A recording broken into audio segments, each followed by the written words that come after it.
এই তো গরম পড়া শুরু, সবে শীতটা গেল। আর দেখো সকালবেলা করে কেমন রোদ পড়ে এখানটায়। বাজে এখন কটা জানো? এই 8টা 10-15 মতো। সকাল সকাল তো এখন উঠি, জামা কাপড় টাপড় কাচা।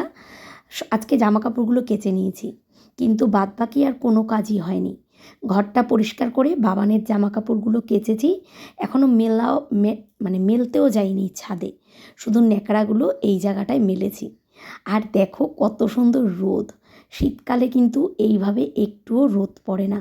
তাও তো ভালো, এখন শুধু তারের দিকটায় রোদ পড়ছে, আর কটা দিন পর কলপারে বসা যায় না। আমি বুঝতে পারি না এত রোদটা আসে কোথার থেকে।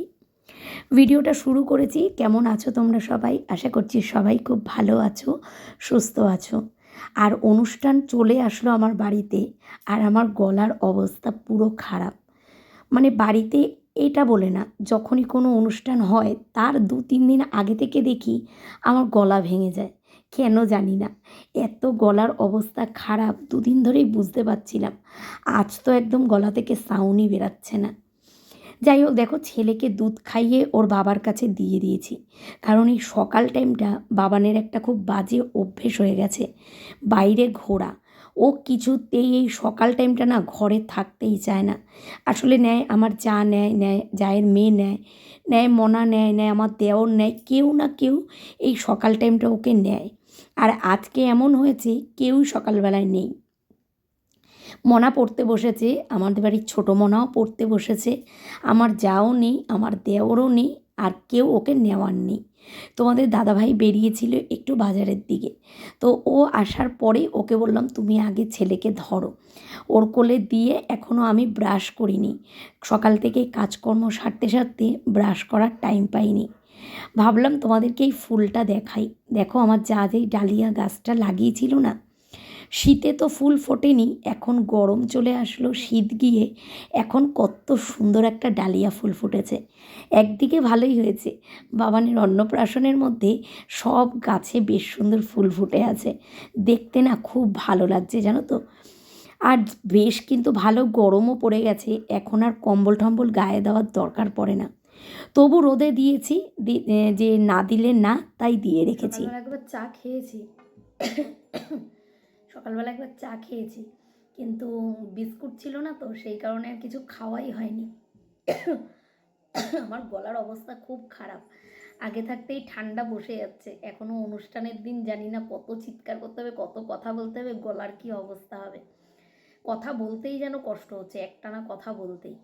যাই হোক, সকালবেলা তোমাদের দাদাভাই চা করেছিল, তখন বিস্কুট দেখেছো একই জায়গায় এসে আটকাচ্ছি, তখন বিস্কুট ছিল না। তারপরে আবার মেয়ে দোকানে গেল, দুটো প্যাটিস নিয়ে এসছে আর এই বিস্কুটটা নিয়ে এসছে। মানে খিদে পেয়েছে খুব। কালকে রাত্রিবেলায় সমস্ত কিছু ঢোকানোর পরে ছেলে তো তাড়াতাড়ি ঘুমিয়ে গেছে, আর আমাদেরও কালকে তাড়াতাড়ি খাওয়া দাওয়া হয়ে গেছে। সেই কারণে আর মানে সকালবেলা ঘুম থেকে উঠেই খিদে পেয়ে গেছে। তা বিস্কুট তো ছিল না, তখন দোকানও খোলেনি। উঠেছি আজকে সবাই তাড়াতাড়ি, 7টা 10-15-র মধ্যে উঠে গেছি, তো সেই কারণে দিদি প্রত্যেক দিনই তাড়াতাড়ি আসবে। এবার দিদি তো আমাকে কালকে কিছু বলে যায়নি, সেই হিসাবে আমি উঠিও নি, কাজেও হাত দিইনি। আমি জানি দিদি আস্তে আস্তে আমাদের বাড়িতে 10:30-11টা আমার হয়ে যায়। তো সেই কারণে দিদিকে বললাম থাক, আজকে আর ঘর মানে তোমার মুছতে হবে না। কারণ এমনিতেই গতকালকে আমি ঠাকুর ঘরটা পরিষ্কার করিনি, আর ভালোই লাগছিল না। কালকে কোনো জায়গায় নেমন্তন্নও করতে যাইনি, ঠাকুর ঘরও পরিষ্কার করিনি, শুধু ওই দোকান সদাইগুলো আনা হলো। আর স্টেশন থেকে যা যা কিনে এনেছি তোমাদেরকে পরে দেখাবো ওখানে, ঠিক আছে, কালকে কি কি কিনেছি। তো ওগুলো নিয়ে আসলাম, আর ভালো লাগছিল না, ইচ্ছেই করছিল না দুপুরবেলা যে ঠাকুর ঘরটা পরিষ্কার করি। আর আজকেই ভাবছি করব, যেহেতু বৃহস্পতিবার, একেবারে ঠাকুর ঘর ঠাকুর নাড়াচাড়াও করব, আর সব কিছু পরিষ্কার করে নেবো একেবারেই। কারণ আজকে বিকেলে হবে না, কালকে বিকেলবেলায় ভাবছি, আজকে বিকেলবেলায় আমাদের পাড়ার নেমন্তন্নটা করার আছে। মোটামুটি 7 দিন আগে তো মানুষকে নেমন্তন্ন করতেই হয়। তো পাড়ার নেমন্তন্ন আজকে যা আছে সবটা সেরে নেব, কালকে ভাবছি দশকর্মাটা বিকেলবেলায় গিয়ে করব। আর আজকে ঠাকুর ঘরটা পরিষ্কার করে রাখলে তাহলে কালকে দশকর্মার জিনিসগুলো এনে ঠাকুর ঘরে রাখতে পারবো, এই হচ্ছে ব্যাপার। তো দেখতে দেখতে তো আর কটা দিন বাকি আছে, এখন মনে হচ্ছে কাজ অনেক আছে। এখনও শাশুড়ি মায়ের ঘরটাও পরিষ্কার করা হয়নি। কীভাবে যে বিশ্বাস করো এতগুলো দিন কেটে গেল না, মানে ওই শুয়ে বসে চারিদিকে চিন্তা ভাবনা করতে করতেই কীভাবে দিন কেটে গেল। আর আমাদের ঘরের না সব কিছুই নোংরার গাড়ি এসছে, দাঁড়াও নোংরা দিয়ে আসি। আগে নোংরার গাড়ি আসতো, কখন বাঁশি বাজাতো কিছু টেরই পেতাম না। তো দাদাকে একদিন খুব চেঁচামেচি করার পরে দাদা এখন বাঁশি বাজায়। তো যাই হোক, নোংরাটা দিয়ে আসলাম। আর আমাদের ঘরে সব কিছু, যেটা বলতে যাচ্ছিলাম, আমাদের ঘরে সব কিছু কী বলো তো, সবই ঠিকঠাক মতো হয়, কিন্তু প্রথম থেকে এত টেনশন হয় না সব কিছু নিয়ে, যে ঠিক মতো হবে কি না, ব্যবস্থা করতে পারবো কি না, কারণ যেরকম একটা আয়োজন করে নিয়েছি, তো অনেকটা মানে টাকার ব্যাপার, সেটাই।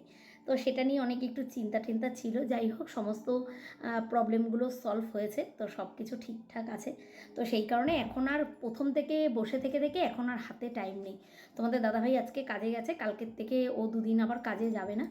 তো শাশুড়ি মায়ের ঘরটা পরিষ্কার করা বাকি, আর সামনের যে জমিটা তোমাদের দেখালাম পুরো পরিষ্কার হয়ে গেছে, ওইটার একটু রাবিশ টাবিশগুলো সেট করা বাকি, মানে একটু পিটিয়ে টিটিয়ে ঠিক করা বাকি। আর মাঠও পুরো পরিষ্কার আমাদের করা হয়ে গেছে, তোমাদেরকে পরে দেখাবো।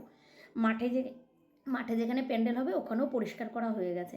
আজকালের মধ্যেই মনে হয় বাস পড়ে যাবে, মাঠের প্যান্ডেলটা আরম্ভ হবে, আর এখানেরও টেক্সচারটা করে ফেলবে। কাপড়টা বলেছি আমি আগের দিনকে পুরো প্যান্ডেল কমপ্লিট করবে, দুদিন আগে হয়তো এখানে কাপড়টা টানাবে, কারণ সবার জামা কাপড় মেলা ঠেলা খুব অসুবিধা। তবুও চিন্তা নেই, ছাদটা ফাঁকা আছে, হয়ে যাবে। এখন আমি যাব ছাদে, চাটা খেয়ে আমি যাব ছাদে, জামা কাপড়গুলো মেলা হয়নি, ছাদ থেকে এসে ঘরদুয়ার পরিষ্কার করব। আর গতকালকের ডাল আছে, ভাবছি একেবারে ভাত আর একটু আলু পোস্ত করে ঠোরে নিয়ে তারপরে আমি ঠাকুর ঘরে ঢুকে যাব। ঠিক আছে, কালকে আবার মেয়ের পরীক্ষা আছে, মেয়ের সোমবার দিন লাস্ট পরীক্ষা। কালকে একটা পরীক্ষা হবে, পরশু একটা পরীক্ষা হবে, আর সোমবার একটা পরীক্ষা হবে, তাহলে মেয়ের পরীক্ষা শেষ হয়ে যাবে। ঠিক আছে, চলো বক বক না করে, চাও ঠান্ডা হয়ে যাবে, খেয়ে নিই, তারপরে আবার কাজে হাত দিই। অনেকটা বেলা হয়ে গেছে। আর দিদি আসলে না, দিদি বেলায় আসলে কাজ একটা সুবিধা হয়, আমি যত দেরিতেই কাজে হাত দিই না কেন, তাহলে আমার 11টার মধ্যে আমার সব কাজটা হয়ে যায়। কিন্তু আজকে আর কিছুই হবে না, আজকে সব কিছু বেলা হয়ে যাবে। ছেলে তো ঘুম থেকে উঠে অনেকক্ষণ আগেই কান্নাকাটি জুড়ে দিয়েছে, কারণ মাঝখানে কিন্তু আমি ঘর পরিষ্কার করে দিয়েছি, আর ছেলে কিন্তু একটু ঘুমিয়েও গেছে। ঘুম থেকে উঠেই দেখি পুরো চেঁচামেচি করছে। তারপরে কি করব, আমার না ট্রাইপডটা না মাথাটা একটু ভেঙে গেছে, জানো তো।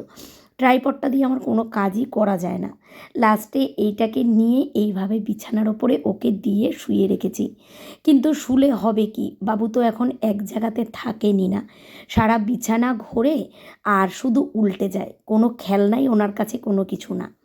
আর এখন সব থেকে ভয় হয়ে গেছে, জানো তো, দেখো আমি ওকে কোথায় শুয়েছিলাম, আর ও কিন্তু খাটের একদম ধারে চলে গেছে। ওকে না এখন একদম বিছানার ওপর একা রাখাই যায় না, কেউ না থাকলে। তবে মেয়ে এখনই ঘরে যাবে, মেয়ে ঘরেই পড়তে বসবে, তো মেয়েকে দিয়েছি খেতে, তো মেয়ে খাচ্ছে। আর এদিকে দেখো আমার কিন্তু মোটামুটি সবই পরিষ্কার হয়ে গেছে, রান্নাঘরটা বাদে। যেহেতু বললাম দিদিকে দিয়ে ঘর মোছাইনি, কারণ মোছালে সেই নোংরাই হবে, সেটা ভেবে এখন কিন্তু করিনি। তো দিদি তো করে চলে গেছে। আর দেখো এদিকে আমি ঘরদোর পরিষ্কার করে ঘরটা একেবারে ভালো মতো ঝাড় দিয়ে নিয়েছি, রান্নাঘরটা পরিষ্কার করা বাকি, রান্নাটা করে তারপরে করব। কিন্তু ভেবেছিলাম ডাল আলু পোস্ত করব, সেটা আর হয়নি, কারণ সকালবেলা তোমাদের দাদাভাই বাজারে গেছিলো, আমার একদম খেয়াল নেই। তো তোমাদের দাদাভাই ওই মাছের মাথা আর একটু মাছের তেল নিয়ে এসছে, তো কিছু একটু রান্না করব, ঠিক আছে, পরে দেখছি ঘরে গিয়ে কি করি। এখন আগে বসেছি ঠাকুরের বাসন মাজতে। বৃহস্পতিবার হচ্ছে সবথেকে বড় কাজ হচ্ছে এইটা। আর আমার ঠাকুর ঘরে মোটামুটি যা বাসনকোসন ছিল আজকে সবটা বার করে নিয়েছি। ভাবলাম মাজা ঘষার কাজগুলো করে নিই, তারপরে ছেলেকে স্নান করাবো, করিয়ে তারপরে গিয়ে ঠাকুর ঘরে ঢুকবো। তো পেতলের বাসনকোসন মাজতে অনেকটা টাইম লাগে। আর এই দেখো বাজে এখন ঘড়িতে 10:30 মতো। দেখেছো কলপারে কেমন রোদ চলে এসছে। এই রোদ্দুরটাই শীতকালে চাই, কিন্তু শীতকালে তো আর রোদ থাকে না, কোথায় চলে যায় ভগবান জানে। আর একটু পরেই কলপারে আরও বেশি রোদ পড়বে, তো সেই কারণেই আমি আগে ঠাকুরের বাসনগুলোই মাজতে বসে গেছি। বাড়িতে অনুষ্ঠান আসলে দেখবে আগে থাকতেই কিন্তু বেশ একটা আনন্দ হয়, কিন্তু যখন অনুষ্ঠান হয়ে যায় তখন কিন্তু মনটা খুব খারাপ লাগে, জানো তো। অনুষ্ঠান এই হবে এই হবে, এটাতেই আনন্দ। ভাইয়ের বিয়ের সময় আমরা সেম এমনই করতাম, 1 মাস আগের থেকে বাপের বাড়িতে গিয়েছিলাম, আর এই আসবে এই আসবে, এটা করছি ওটা করছি, করতে করতে কি সুন্দর মানে বিয়েটা হয়ে গেল। বাবানের অন্নপ্রাশনটা নিয়ে আজকে প্রায় ধরো 2 মাস ধরে আমাদের বাড়িতে প্ল্যান চলছে। কিন্তু ওই যে আমরা বললাম মধ্যবিত্ত ঘরে আমরা কিন্তু অনেকটা হিসাব করে চলি, তো তাই কিন্তু সব কিছু কিছু সব সময় একেবারে হয়ে ওঠে না, অনেক প্ল্যান করে হিসাব নিকাশ করে তারপরে কিন্তু করতে হয়। যাই হোক, দেখো এখন মোটামুটি ব্যবস্থা তো হয়েছে, তোমরা দেখতেই পারবে। মোটামুটি আমার মনের যা ইচ্ছে ছিল সেইটুক কিন্তু পূরণ হচ্ছে। আর দেখো এখন কিন্তু ছেলেকে না ঘরের ভেতর স্নান করানো যায় না, ও এত দাপাদাপি করে গামলার মধ্যে, সারা ঘরে জল জল হয়ে যায়। এখন এই সিঁড়ির ঘরটায় নিয়ে এসে ওকে স্নান করাই। আর এই স্নান করানোর সময় ও কী যে আনন্দ পায় তোমাদের কি বলবো, মানে উঠতেই চায় না। ঠাকুর ঘরে ঢুকলে সব থেকে প্রবলেম কী জানো তো, টিকটিকি। আমাদের ঠাকুর ঘরে দুটো এত বড় বড় টিকটিকি আছে, তোমাদের কি বলবো, মানে প্রায় কুমিরের সাইজের মনে হয় টিকটিকি। আর আমি টিকটিকি আরশোলা না ভীষণ ভয় পাই। টিকটিকিগুলোকে অনেক কষ্টে আমি তাড়ালাম, তাড়িয়ে ঠাড়িয়ে দেখো যেই র্যাকটা আছে র্যাকটাকে আমি নিচে নামিয়ে দিলাম। নামিয়ে দিয়ে এখন গিরিল টিরিলগুলো ভালো মতো ঝেড়ে সার্ফ দিয়ে ভালো করে মুছবো। তবে ওই সামনের দিকের গ্রিলগুলো খুব একটা ভালো করে মোছা যাচ্ছে না, কারণ যেহেতু ওইটা লাগানো তো, তো সেই কারণে কিন্তু খুব একটা ভালো করে মুছতে পারিনি। যতটা সম্ভব ততটা করেছি। আর বাইরের দিক থেকে একটু যতটা আমার হাত যায় ততটা মুছে দিলাম। আর দেখো ওই সামনের ওই জায়গাটা না খুব ধুলো পড়ে, ওখানটাতেও পরিষ্কার করে দিলাম। ঠাকুর ঘরটা পরিষ্কার করতে বেশ অনেকটা টাইম লাগে, কারণ এই গ্রিল টিরিলগুলো পরিষ্কার করে টাইলস পরিষ্কার করে প্রচুর টাইম লাগে। তো পুরো ভিডিওটা তো তোমাদের সঙ্গে শেয়ার করা সম্ভব না, কারণ কি বলো তো, এমনি আমার ট্রাইপডটা গেছে ভেঙে। ওই মনা আজকে ধরে ধরে দিয়েছে, তাই আজকের ভিডিওটা করতে পেরেছি, আর তো মনা আছে বলে। এদিকে দেখো কাজ করতে করতেই যেহেতু মেয়ে ভিডিওটা ধরে দিচ্ছিল, তার মধ্যেই দেখি আবার ছেলে উঠে গেছে। ব্যাস, আর তো মনার ভিডিও ধরা হবে না। তো ভাবলাম চলো এরপরে ঠাকুরঘরটা আমি পরিষ্কার করে নিই। কি নোংরা হয়েছিল, তো বোঝা যাচ্ছে না কতটা পরিষ্কার করেছি। তো আমি মোটামুটি করেছি। আর এখন এই র্যাক ট্যাকগুলো মুছে তুলে দেব। চলো আমি পরিষ্কার করে নিই, তারপরে তোমাদেরকে পুরো দেখাচ্ছি।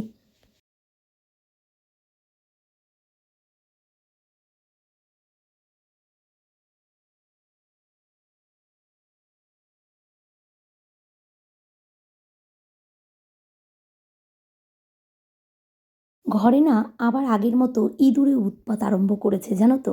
ঠাকুর ঘরে ঢুকলেই এই একটা জিনিসেরই সমস্যা। শুধু ঠাকুরঘর বলে না, সারা ঘরে একদম ইঁদুরের উৎপাতটা কমে গেছিল। আবার দেখি ইঁদুরে উৎপাত করছে, আর ইঁদুর হয়েছে মানে বুঝতেই পারো কতটা নোংরা হয়ে যায়। তো সেগুলো পরিষ্কার করতে গিয়ে, আর সত্যি কথা বলতে ইঁদুরে এত নোংরা করে রাখে না, দেখতে একদম মানে কাজ করতেও ঘেন্না করে। সবটাই মোটামুটি গোছানো হয়ে গেছে, তো এখন নিচের দিকটা বাকি, ওপরের দিকটা মোটামুটি সবই হয়ে গেছে। একেবারে ভাবলাম গোপালের খাটটাও বিছানাটা পরিষ্কার করে রাখি। তো চাদরটা চেঞ্জ করে দেখো সুন্দর করে বিছানা গুছিয়ে দিলাম। গুরুদেবের সিংহাসনটা আমি দেখো ওই র্যাকের পাশে রাখলাম, কত সুন্দর লাগছে না দেখতে। নিচের জায়গাটা কিন্তু অনেকটা ফাঁকা হয়েছে।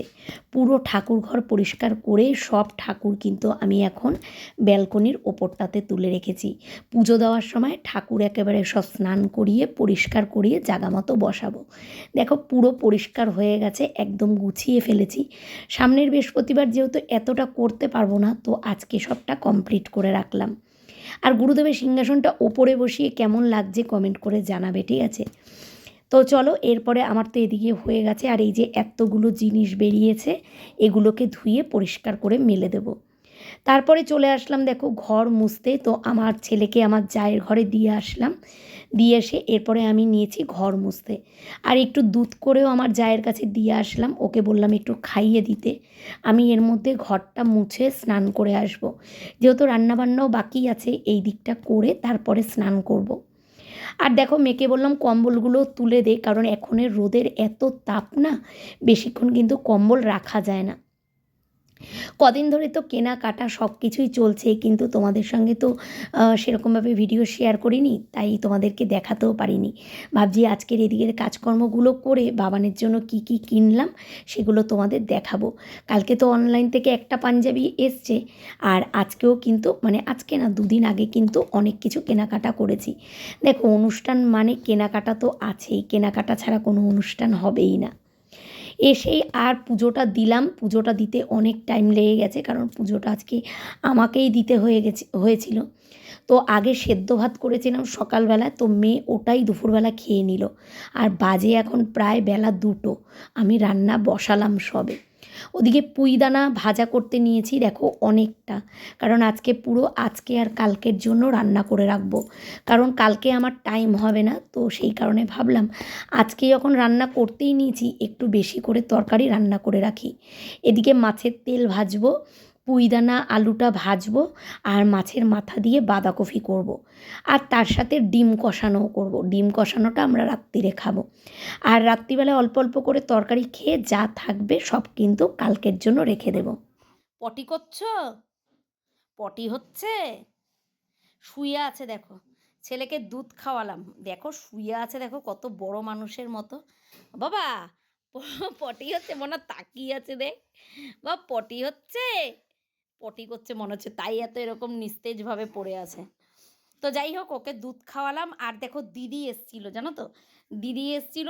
অনেক দিন তো তোমাদের সঙ্গে কোনো ভিডিও শেয়ার করা হয় না, মানে ঠিক করে ভিডিও বানাতেই পারছি না, সত্যি কথা বলতে সেরকমভাবে চারিদিকে টেনশানে না মাথা খারাপ হয়ে যাচ্ছিল। যাই হোক চলো, অন্য সব বিষয় নিয়ে টেনশান, সংসারের তো নানা রকম চিন্তা থাকেই, তো সের মধ্যে থেকেই সব কিছুকে মানিয়ে গুছিয়ে নিতে হয়। যাই হোক চলো, যেই কথাটা নিয়ে আলোচনা করছিলাম, দিদি এসেছিলো আলমারি মানে আলমারি খুলেছিলাম কয়েকটা শাড়ি জামা কাপড় বার করার জন্য। মেয়ের তো অনেক জামা কাপড় আছে যেগুলো ছোট হয়ে গেছে, ভাইয়ের বিয়ের সময় গায়ে হলুদে পরেছিল, যেই ড্রেসটা ওইটা গুলুকে দিলাম। তো দিদি নিয়ে গেল, কতগুলো জিনিস দিদিকে দিলাম, দিদি নিয়ে গেল। আর এই যে এখানে হচ্ছে বাবানের জন্য কেনাকাটা করেছি, তোমাদেরকে তো এখনও দেখানো হয়নি। হ্যাঁ, কোন শাড়িটা মারে? হ্যাঁ, দেখাবো দেখাবো। এখানে বাবানের জন্য পাঞ্জাবি, তারপরে অনেক কিছু জিনিসপত্র আছে, এগুলো তোমাদেরকে দেখাবো, ঠিক আছে? তো একটু পরে তোমাদের দেখাচ্ছি, তোমাদের দাদাভাই এখন ওই দোকান বাজারগুলো গোছাবে, মনে শর্মা। আর এখানে কটা শাড়ি বার করেছি, এইটা মাকে দেব, আমার মাকে দেব, ঠিক আছে? এটা মায়ের জন্য বার করেছি, মাকে দেব। আর এই শাড়িটা হচ্ছে আমি অনলাইন থেকে নিয়েছি। আজকে আমার দেখা দেখি দিদিও সেম এই শাড়ি একটা আজকে অর্ডার করলো, শাড়িটা মিশোর থেকে নিয়েছিলাম না, এত ভালো এসছে তোমাদেরকে কি বলবো। 600 টাকা, 623 টাকার দাম পড়েছে, ডেলিভারি চার্জ নিয়ে ওই 623 টাকা পড়েছে। এত ভালো এসছে, হ্যাঁ একটু খোলতো মানে, এত ভালো এসছে শাড়িটা, তো শাড়িটা আমি পার পিকও করতে দেবো। দাঁড়াও বাবা দাঁড়াও, শাড়িটা আমি পার পিকও করতে দেবো। তো শাড়িটা এত পছন্দ হয়েছে আমার, আর কালারটা এত মিষ্টি তোমাদেরকে বলে বোঝাতে পারবো না, এত ভালো লাগছে। তো আরও বেশি ভালো লাগবে, এটা সকালবেলায় পরার ইচ্ছে আছে, মেয়ে পরবে, ঠিক আছে? হ্যাঁ, এটা মেয়ে পরবে সকালবেলায়। আসলে কী বলতো, আমাদের হলুদ শাড়ি হচ্ছে একটা আছে, যেটা হচ্ছে ভাইয়ের বিয়ের সময় কিনেছিলাম। এবার সবাই হলুদ পরবো, ঠিক আছে? আমাদের যেহেতু একটা শাড়ি আছে, তো সেই কারণেই আরেকটা কিনলাম, অনলাইন থেকে কিনলাম, কারণ প্রত্যেক দিন তো এখন মার্কেটে যাওয়া আমার পক্ষে সম্ভব না, আর মেয়েরও পরীক্ষা, তো সেই কারণে সম্ভব না।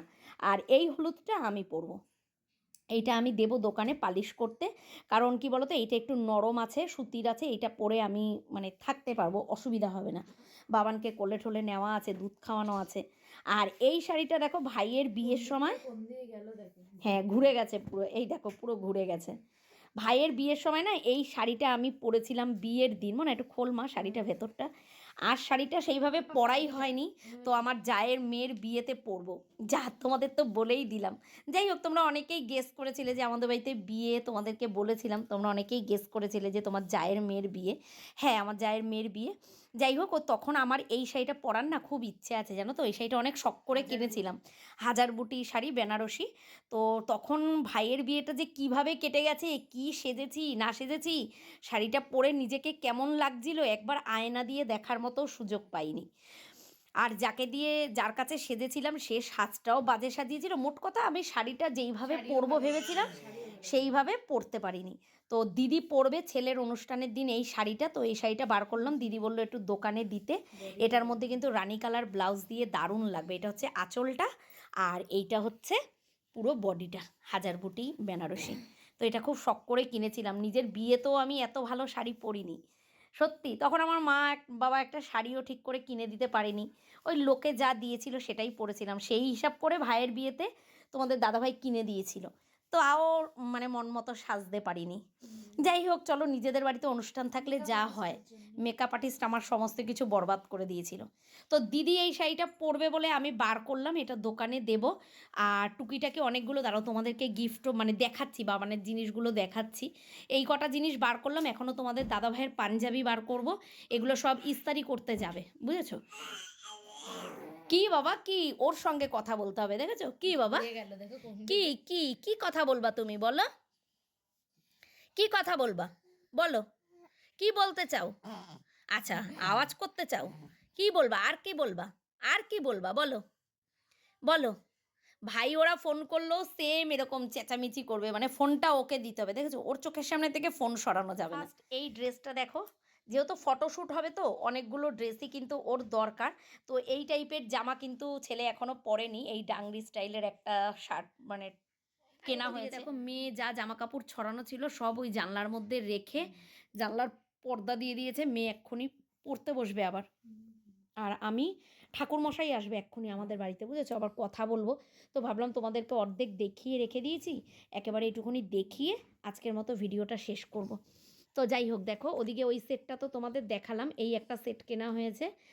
আর গায়ে হলুদের জন্য হলুদ রঙের পাঞ্জাবি তো ওর আছে, বৃদ্ধির সময় ও অন্য ড্রেস পরবে, তো ওটা এখনও কেনা হয়নি, ওটা কেনা বাকি আছে।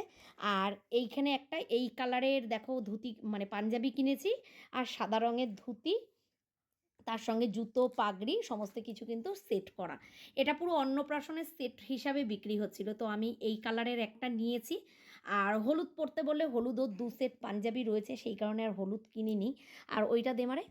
আর এইটা হচ্ছে ভাই ওরা দিয়েছে, ভাই আর ছেলের ম্যাচিং করে কেনা হয়েছে। ভাইও সাদা লালের মধ্যে পাঞ্জাবি পরবে, তো ছেলেরও সেই কারণে সাদা আর লালের মধ্যে কিন্তু পাঞ্জাবি কেনা হয়েছে, ধুতি আর পাঞ্জাবি, তার সাথে জুতো। জুতো তো ওর অনেক বড় হবে, জুতো পরতে পারবে না। তো যাই হোক, এই দুটো সেট কেনা হয়েছে ছেলের জন্য। আর তোমাদের দাদাভাইয়ের জন্য দুটো জিন্স কিনেছিলাম। আর আমাদের মোটামুটি আর কিছু কেনার নেই, কারণ আমার তো কিছু কিনিনি, মেয়ের আগে থাকতেই সব কিছু হয়ে গেছে। আর ছেলের জন্য আর একটা বাকি আছে, যেটা ঠাকুরমশাই আসলে কথা বলে তারপরে ওইটা কিনবো, যে বৃদ্ধির সময় ও ধুতি গামছা স্যান্ডো গেঞ্জি এগুলো পরবে নাকি, সেই হিসাব করে কিনবো। ঠিক আছে, চলো আর বেশি বকবক করলাম না, এই অবধি দেখে রেখে দিলাম আজকে। সবাই ভালো থেকো, আবার দেখা হচ্ছে আগামীকাল নতুন সকাল নতুন একটা ব্লগের সঙ্গে। আর কালকে তোমাদের বলবো ঠাকুরমশাইয়ের সঙ্গে কি কথা হলো, ঠাকুরমশাই কি বলল, কালকে তোমাদের বলবো। ঠিক আছে, এখনই ঠাকুরমশাই ফোন করেছিল, ও এক্ষুনি আসবে, ওর সঙ্গে কথা বলে নিই, কালকে তোমাদের জানাবো। চলো আজকের মতো ছেলেকে দেখিয়ে শেষ করি। পাপা, এই যে জামা কাপড়গুলো দেখছে, ওর চোখের সামনে রাখা তো। চলো, টাটা, টাটা, টাটা। এই যে জামা কাপড়ের প্যাকেটগুলো চোখের সামনে রাখা না, সেগুলো ধরার চেষ্টা করছে আর দেখছে, ওই দেখো। চলো আজকের মতো এখানেই শেষ করলাম, টাটা।